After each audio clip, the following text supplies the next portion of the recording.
Saw-scale vipers, carpet vipers. Venomous vipers found in the dry regions of Africa, the Middle East, India, Sri Lanka and Pakistan.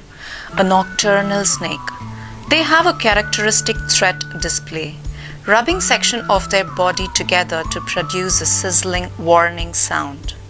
Saw-scale vipers are relatively small snakes, the largest species below 90 cm long and the smallest around 30 centimeters.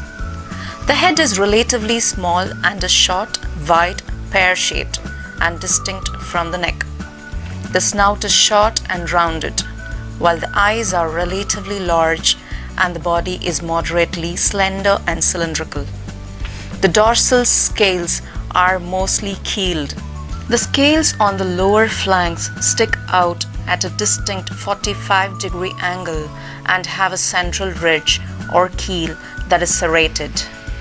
The tail is short and the subcaudals are single. They have a distinctive thread display which involves forming a series of parallel C-shaped coils and rubbing them together to produce a sizzling sound.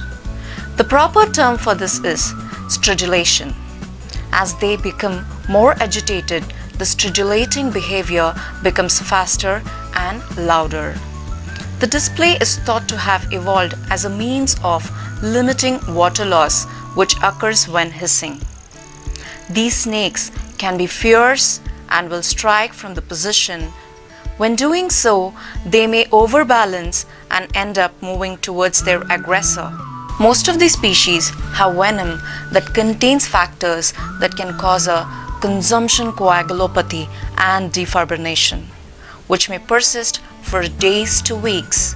This may result in bleeding anywhere in the body, including the possibility of the intracranial hemorrhage. Venom toxicity varies among the different species, geographic locations, individual specimens, sexes, over the seasons, different milkings, and of course, the method of injection.